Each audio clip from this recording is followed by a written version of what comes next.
والصلاة والسلام على رسوله الكريم أما بعد أعوذ بالله من الشيطان الرجيم بسم الله الرحمن الرحيم إن الذين تعبدون من دون الله لا يملكون لكم رزقا فابتغوا عند الله الرزق واعبدوه واشكروا له إليه ترجعون۔ ہم لوگ باب میں تھے کہ اللہ تبارک و تعالیٰ کے علاوہ غیر اللہ سے استغاثہ کرنے کے سلسلے میں، اور استغاثہ کسے کہتے ہیں معلوم؟ کسی کو معلوم؟ استغاثہ پچھلے درس میں ہم نے دو فرق بتایا تھا، ایک فرق بتایا تھا دعا اور استغاثہ کے درمیان۔ دعا عام ہے، یعنی کسی بھی بھلائی کی طلب اور اپنے سے ضرر کے دفع کے لیے سوال کرنا، اور استغاثہ خاص ہے کہ اپنے سے ضرر کے دفاع کے لیے سوال کرنا۔ بس استغاثہ کے اندر صرف یہی چیز آتی ہے کہ انسان پریشان حال ہے تو وہ اپنی اس پریشانی کے ازالے کے لیے فریاد کر رہا ہے، مانگ رہا ہے، اللہ تبارک و تعالیٰ سے سوالی ہے کہ اس سے اس پریشانی کو ختم کر دیا جائے، تو یہ استغاثہ ہے۔ تو استغاثہ کی بات چل رہی تھی، اس سلسلے میں اللہ تبارک و تعالیٰ کی یہ دوسری آیت جو مؤلف رحمہ اللہ ذکر کرتے ہیں اپنی کتاب کے اندر، کہ یہ سورہ عنکبوت کی آیت نمبر 17 ہے۔ اللہ تبارک و تعالیٰ ارشاد فرماتا ہے ان الذین تعبدون من دون اللہ لا یملکون لکم رزقا، کہ یہ لوگ اللہ تبارک و تعالیٰ اللہ کے علاوہ جس کی بھی عبادت کرتے ہیں وہ لوگ رزق کے ملکیت نہیں رکھتے، یا رزق کے مالک نہیں ہیں، یا رزق دینے کی قدرت نہیں رکھتے۔ اللہ کے نبی صلی اللہ علیہ وسلم نے جب یہ پیغام اور یہ توحید اہل مکہ کو دیا تو ان الفاظ سے دیا۔ مکہ والے کیا کرتے تھے؟ بے شمار بتوں کی عبادت کرتے ہیں، لیکن اللہ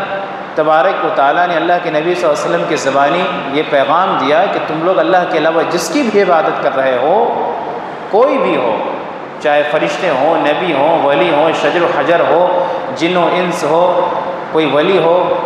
یا مزار میں رہنے والے کوئی پجاری ہو یا مزاور ہو،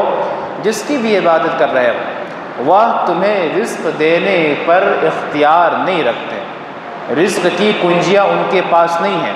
رزق کی کنجیاں اور آسمان اور زمین کے خزانے تو اللہ تبارک و تعالیٰ کے پاس ہے، جیسے کہ اللہ نے فرمایا وَلِلَّهِ خَزَائِنُ السَّمَاوَاتِ وَالْأَرْضِ، کہ اللہ تبارک و تعالیٰ کے لیے ہی آسمان اور زمین کے خزانے ہیں،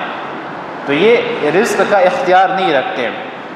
فَابْتَغُوا عِنْدَ اللَّهِ الرِّزْقَ، اسی آیت کریمہ کے اندر اللہ نے فرمایا کہ اللہ کے پاس تلاش کرو۔ اللہ تبارک و تعالیٰ نے پہلے عند اللہ کا لفظ ارشاد فرمایا، فَابْتَغُوا عِنْدَ اللَّهِ، اللہ کے پاس تلاش کرو۔ کیا تلاش کرو؟ الرزق، رزق تلاش کرو۔ اور یہی وہ عقیدہ ہے جس کو بیٹھانے کے لیے اللہ تبارک و تعالیٰ نے نبیوں کا سلسلہ جاری فرمایا کہ انسان کن وجوہات کے بنا پر اللہ کے علاوہ غیر اللہ کے پاس جاتا ہے۔ یہ تمام وجوہات یہی ہیں کہ انسان رزق کی تلاش میں جاتا ہے، چاہے مال و دولت ہو، یا کھانا پینا ہو، یا پھر آل و اولاد ہو، یا طاقت و قوت ہو، یہ تمام چیزیں رزق میں آتی ہیں، تو اس کے تلاش میں اور اس کے حصول میں وہ غیر اللہ کے پاس جاتا ہے۔ جب اللہ کی اس آیت کریمہ کو وہ پڑھے گا اور اللہ تبارک و تعالیٰ کی اس آیت پر مکمل یقین رکھے گا، تب اسے معلوم چلے گا کہ ان تمام چیزوں کا اختیار تو اللہ کے علاوہ غیر اللہ کے پاس ہے ہی نہیں، ان تمام چیزوں کا اختیار صرف اللہ کے پاس ہے، تو پھر ہم غیر اللہ کے پاس کیوں جائیں گے؟ کہ فَابْتَغُوا عِنْدَ اللَّهِ الرِّزْقَ، اللہ کے پاس رزق تلاش کرو، وَاعْبُدُوهُ، اور اس کی عبادت کرو، وَاشْكُرُوا لَهُ، اور اخلاص قلب کے ساتھ اللہ کا شکر بجا لاؤ۔ شکر کے ساتھ جب بھی لام صلہ آتا ہے تو وہاں پہ اخلاص کا ترجمہ کیا جاتا ہے، یعنی مخلص ہو کر اخلاص کے ساتھ سچے دل سے اللہ تبارک و تعالیٰ کا شکر بجا لاؤ۔ شکر سے کیا ہوگا کہ اللہ تبارک و تعالیٰ ہم پر اپنی نعمتیں اور مزید کرے گا، لیکن یہاں پر بھی اگر ہم اللہ تبارک و تعالیٰ سے مزید نعمتوں کے لیے شکر کرتے ہیں تو یہ وہ شکر نہیں ہوگی جو اللہ کو مطلوب ہے۔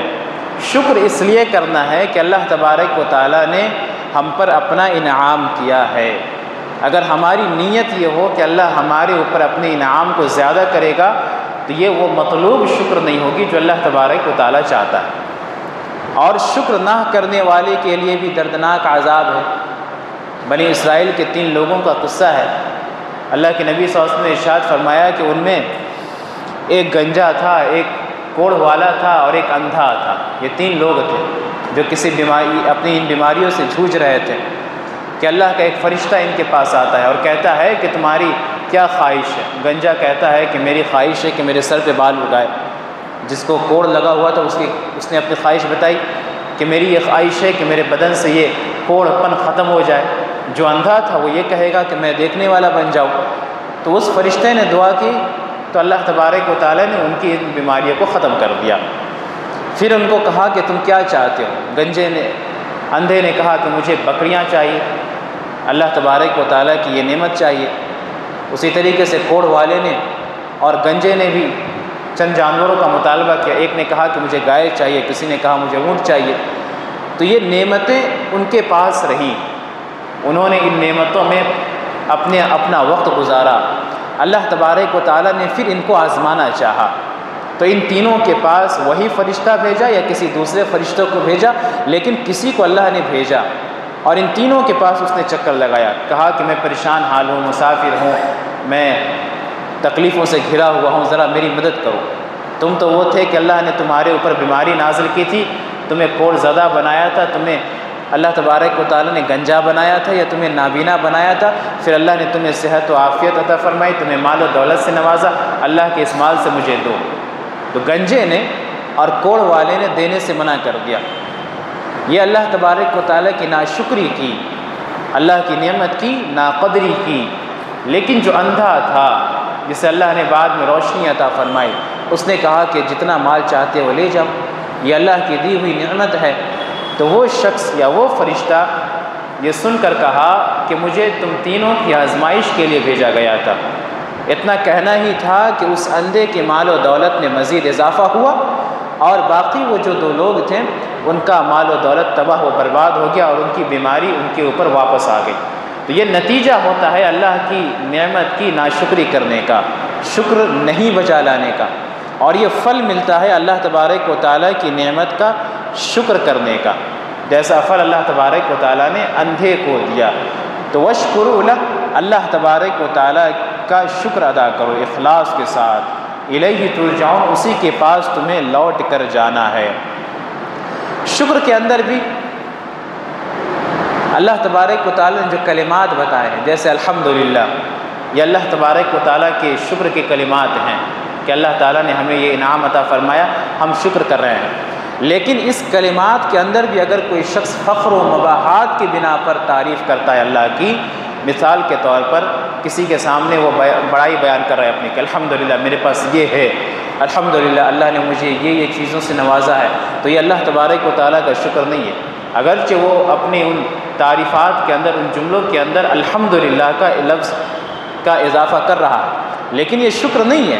یہ وہ مطلوب عبادت نہیں ہے جو اللہ تبارک و تعالیٰ کو چاہیے۔ اس کے اندر فخر ہے، اس کے اندر کبر ہے، غرور ہے۔ الحمدللہ کہتے ہوئے اس کے دل کے اندر عاجزی آنی چاہیے،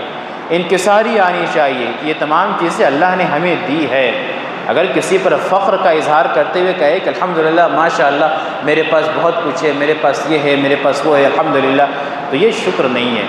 یہ اللہ تبارک و تعالیٰ کی عبادت نہیں ہے۔ اسی طریقے سے اس باب کی تیسری آیت جو اللہ تبارک و تعالیٰ نے ارشاد فرمایا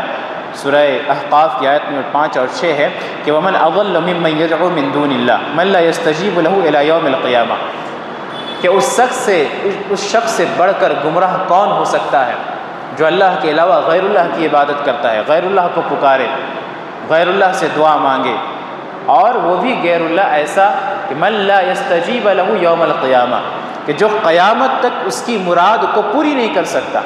اس کی دعا کو سن نہیں سکتا، اس کی دعا کو قبول نہیں کر سکتا۔ وَهُمْ عَنْ دُعَائِهِمْ غَافِلُونَ، اور وہ ان لوگوں کی دعاؤں سے غافل ہے۔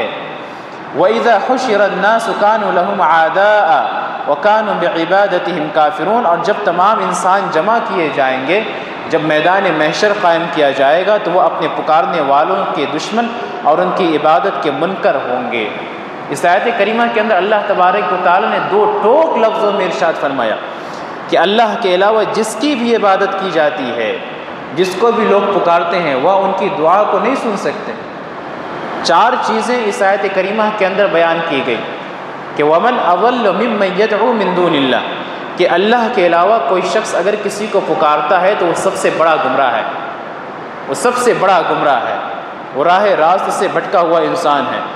اور جسے وہ پکار رہا ہے مَن لَا يَسْتَجِيبَ لَهُ يَوْمَ الْقِيَامَةِ، جسے وہ پکار رہا ہے، چاہے شجر و حجر ہو، جنات ہو، انسان ہو، نبی ہو، اولیاء ہو، وہ اس کی دعا کو قیامت تک نہیں سن سکتے، قیامت تک قبول نہیں کر سکتے۔ مَن لَا يَسْتَجِيبُ لَهُ يَوْمَ الْقِيَامَةِ وَهُمْ عَنْ دُعَائِهِمْ غَافِلُونَ، اور صرف سننے کی بات تو دور کی بات، وہ ان کی دعا سے غافل ہیں، انہیں معلوم ہی نہیں کہ کوئی ہمیں پکار رہا ہے۔ تمام کی تمام مخلوقات اپنے اپنے کام میں لگے ہوئے ہیں، فرشتوں کو اللہ تبارک و تعالیٰ نے اپنے کاموں میں لگایا ہوا ہے، وہ اللہ کے حکم کی فرما برداری کر رہے ہیں، اللہ کی مامورات پر وہ قائم ہیں، وہ پابندی سے قائم ہیں۔ اللہ تبارک و تعالیٰ نے انبیاء کو موت دی ہوئی ہے، وہ ہماری دعاؤں کو نہیں سن سکتے۔ اگر کوئی ہماری دعاؤں کو سن رہا ہے اللہ کے علاوہ تو وہ شیاطین ہیں، وہ شیطان ہے۔ تو معلوم یہ چلا کہ اللہ کے علاوہ غیر اللہ کی عبادت کرنا یا غیر اللہ کو پکارنا یہ شیطانی عمل ہے۔ شیطان چاہتا ہے کہ ہم اللہ کے علاوہ غیر اللہ کی عبادت کریں، غیر اللہ سے مانگیں، غیر اللہ کو پکاریں۔ وَإِذَا حُشِرَ النَّاسُ، اور اس کے اوپر یہ کہ جب میدان محشر قائم کیا جائے گا، جب حشر کا دن ہوگا، جب لوگوں کو جمع کیا جائے گا، كَانُوا لَهُمْ عَدَاءً، تو ایک انسان جو اللہ کو چھوڑ کر کسی غیر اللہ کی عبادت کر رہا تھا، جس کی وہ عبادت کر رہا تھا، وہ خود اپنے پکارنے والے کا دشمن ہوگا۔ وہ کہہ رہا ہوگا کہ اللہ مجھے نہیں معلوم، میں تو ساری زندگی دنیا کے اندر تیری عبادت کرتا رہا، میں نے لوگوں کو تیری عبادت کی طرف دعوت دی۔ انبیاء کہیں گے کہ ہم نے تیری عبادت کی طرف لوگوں کو بلایا، ہم نے لوگوں کو شرک سے روکے رکھا، جب تک ہم زندہ تھے ہم لوگوں کو بچاتے رہے شرک سے، لیکن مرنے کے بعد لوگوں نے میری عبادت یا میری پرستش شروع کر دی تو ہم اس چیز سے غافل تھے، ہم بے خبر تھے، ہمیں معلوم نہیں تھا۔ تو یہ دشمن ہوں گے شرک پرستوں کے۔ وَإِذَا حُشِرَ النَّاسُ كَانُوا لَهُمْ عَدَاءً، کہ جب میدان محشر قائم کیا جائے گا تو یہ اس کے دشمن ہوں گے۔ وَكَانُوا بِعِبَادَتِهِمْ كَافِرِينَ، اور وہ اپنے عبادت کرنے والوں کا انکار کریں گے۔ اس آیت کریمہ کے اندر غور کیجئے کہ اللہ تبارک و تعالی نے شروع آیت میں یہ ارشاد فرمایا کہ وَمَنْ أَضَلُّ مِمَّنْ يَدْعُو مِن دُونِ اللَّهِ، اس شخص سے بڑھ کر گمراہ کون ہو سکتا ہے؟ جو اللہ کے علاوہ دوسروں کو پکارے، دعا کرے، اس سے دعا کرے۔ اور اس آیت کریمہ کے آخر جز میں اللہ نے ارشاد فرمایا وَهُمْ بِعِبَادَتِهِمْ وَكَانُوا بِعِبَادَتِهِمْ كَافِرِينَ، کہ وہ اس کی عبادت کے سے، تو دعا کو اللہ تبارک و تعالی نے عبادت میں شمار کیا ہے۔ دعا کرنا یعنی عبادت کرنا، اور جس طریقے سے تمام عبادتوں کا حقدار اللہ ہے اسی طریقے سے ہماری دعاؤں کا مستحق بھی اللہ تبارک و تعالی کی ذات ہے۔ اسی طریقے سے یہ چوتھی آیت ہے جو مؤلف رحمہ اللہ اس باب کے اندر نقل کرتے ہیں کہ اللہ تبارک و تعالی ارشاد فرماتا ہے، یہ سورہ نمل کی آیت نمبر 62 ہے، أَمَّن يُجِيبُ الْمُضْطَرَّ إِذَا دَعَاهُ وَيَكْشِفُ السُّوءَ وَيَجْعَلَكُمْ خُلَفَاءَ الْأَرْضِ أَإِلَٰهٌ مَّعَ اللَّهِ قَلِيلًا مَّا تَذَكَّرُونَ، کہ کون ہے جو درماندوں کی پکار کو سنتا ہے، جو پریشان حال کے پکار کو سنتا ہے، جو بے قرار کی دعا کو سنتا ہے جبکہ وہ اللہ تبارک و تعالیٰ کو پکارے، اور کون ہے جو اس سے تکلیف کو رفع کرتا ہے، تکلیف کو دور کرتا ہے، اور کون ہے جس نے زمین پر تمہارا خلیفہ مقرر کیا۔ أَإِلَٰهٌ مَّعَ اللَّهِ، کہ اللہ تبارک و تعالیٰ کے علاوہ بھی کوئی ہے۔ قلیلا ما تذکرون، بہت کم لوگ ہیں جو نصیحت حاصل کرتے ہیں۔ اس طرح کی بے شمار آیتیں قرآن مجید کے اندر بھری پڑی ہیں جس میں اللہ تبارک و تعالیٰ نے اپنے علاوہ غیر اللہ سے مانگنے کی نفی قرار دی ہے، اور ان سوالات کے ذریعہ امت کو بتلایا ہے کہ اللہ کے علاوہ کوئی نہیں جو تمہاری دعاؤں کا مستحق بنے۔ یہاں تک کہ اللہ کے نبی صلی اللہ علیہ وسلم بھی نہیں جن سے ہم دعا مانگے، ان کے بارے میں تو اللہ تبارک و تعالیٰ نے یہاں تک کہہ دیا کہ نبی صلی اللہ علیہ وسلم آپ کہہ دیجئے قُلْ لَا أَمْلِكُ لِنَفْسِي نَفْعًا وَلَا ضَرًّا إِلَّا مَا شَاءَ اللَّهُ، کہ کہہ دیجئے کہ میں اپنے نفس کے تعلق سے نفع نقصان کی ملکیت نہیں رکھتا، میں اتنا اختیار نہیں رکھتا کہ میں اپنے آپ کو نفع پہنچا سکوں یا اپنے آپ کو میں فائدہ پہنچا سکوں، مگر اتنا جتنا اللہ تبارک و تعالیٰ چاہے۔ سورہ جن میں اللہ تبارک و تعالیٰ نے ارشاد فرمایا قُلْ إِنِّي لَا أَمْلِكُ لَكُمْ ضَرًّا وَلَا رَشَدًا، کہ اے نبی صلی اللہ علیہ وسلم آپ کہہ دیجئے کہ میں اپنے آپ کو نہ نقصان پہنچانے کی طاقت رکھتا ہوں اور نہ ہی کسی بھلائی کی طاقت رکھتا ہوں، اور اگر میں اللہ کی نافرمانی کروں گا تو اللہ تبارک و تعالیٰ کا عذاب مجھے بھی آئے گا۔ سورہ جن آپ آیت نمبر 21، 22، 23 پڑھیے تو اللہ تبارک و تعالیٰ نے اپنے نبی صلی اللہ علیہ وسلم کو مخاطب کر کے ان باتوں کا ذکر امت سے کیا ہے، ان باتوں کو امت تک پہنچائی ہے کہ جب اللہ کے نبی صلی اللہ علیہ وسلم اپنے سلسلے میں نفع اور نقصان کے مالک نہیں ہیں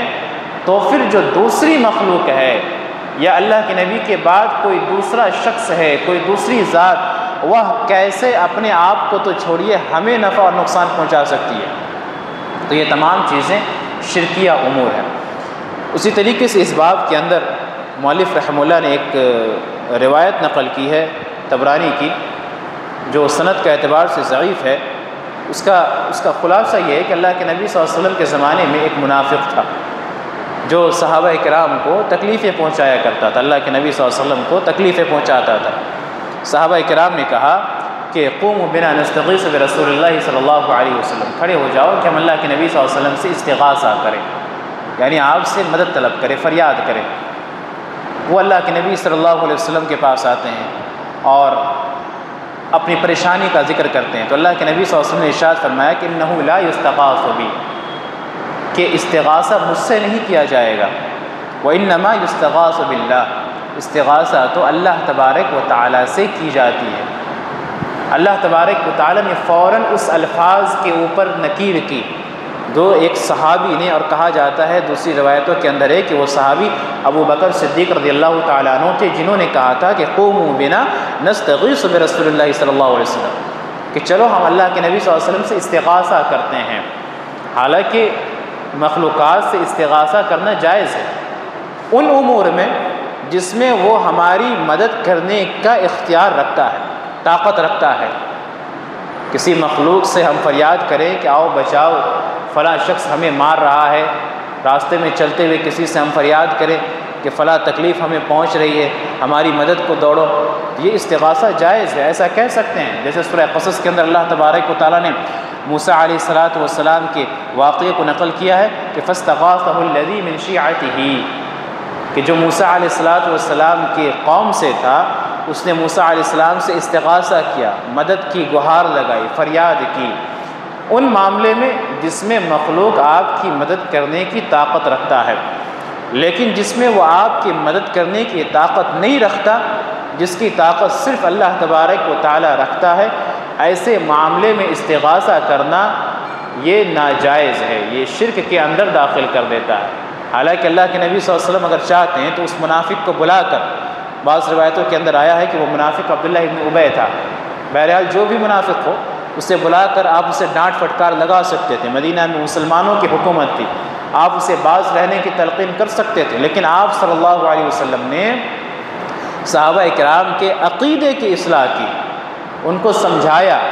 کہ استغاثہ صرف اللہ تبارک و تعالیٰ سے کی جا سکتی ہے، مجھ سے بھی استغاثہ کرنا جائز نہیں ہے، اللہ تبارک و تعالیٰ سے استغاثہ کی جائے گی۔ تو یہ اس باب کی چند روایتیں تھیں، کچھ آیات تھیں، کچھ ایک حدیث تھی جو مؤلف رحمہ اللہ نے نقل کیا۔ اس باب کا خلاصہ یہ ہے کہ استغاثہ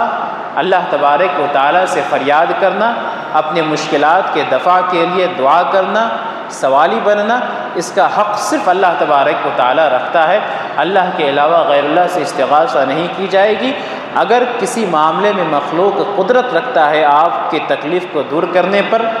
تو آپ اس سے فریاد کر سکتے ہیں، لیکن کوئی ایسا معاملہ جس کی طاقت صرف اللہ رکھتا ہے، مثلا شیطان کے شر سے بچانا، شیطان کے چالوں سے محفوظ رکھنا، ان تمام چیزوں کی طاقت صرف اللہ رکھتا ہے، اللہ کے علاوہ کوئی مخلوق آپ کو شیطان کے شر سے یا شیطان کے چنگل سے محفوظ نہیں رکھ سکتی۔ تو ایسے معاملے میں استغاثہ صرف اور صرف اللہ تبارک و تعالیٰ سے ہونی چاہیے۔ اگر ہم نے غیر اللہ سے کیا تو گویا کہ ہم نے اللہ تبارک و تعالیٰ کے ساتھ شرک کیا۔ تو یہ استغاثہ کے بارے میں چند باتیں تھیں۔ اسی طریقے سے اللہ تبارک و تعالیٰ کا ایک قول ہے، اللہ تبارک و تعالیٰ کی ایک آیت ہے، اور یہ باب کافی لمبا ہے جس کو ہم آئندہ ہفتہ کے لیے چھوڑے رہتے ہیں۔ انشاءاللہ آنے والے باب کو ہم آئندہ ہفتے میں مکمل تفصیل کے ساتھ سماعت فرمائیں گے، جس کے اندر کہ اللہ تبارک و تعالیٰ کی چند آیتوں کو ذکر کر کے مؤلف رحمہ اللہ نے اس بات کو سمجھانے کی کوشش کی ہے کہ نفع اور نقصان کا مالک صرف اللہ تبارک و تعالیٰ کی ذات ہے۔ اللہ کے نبی صلی اللہ علیہ وسلم اپنے نفس کے سلسلے میں جب نفع اور نقصان کے اختیار نہیں رکھتے تو آپ کے بعد آنے والے کوئی بھی شخص ہو جسے ہم ولی تصور کرتے ہیں، اللہ کا بڑا قریبی مانتے ہیں، تو وہ شخص ہمیں کیسے نفع اور نقصان پہنچا سکتا ہے، اس سلسلے میں چند آیتیں بیان کی گئی ہیں، چند روایتیں بیان کی گئی ہیں۔ انشاءاللہ ان باتوں کو ہم آئندہ درس میں سماعت فرمائیں گے۔ اللہ تبارک و تعالی ہمارے عقیدے کی اصلاح کرے، ہمارے دلوں میں توحید کو مستحکم کرے۔ آمین۔ وآخر دعوانا الحمدللہ رب العالمین۔ والسلام علیکم ورحمۃ اللہ وبرکاتہ۔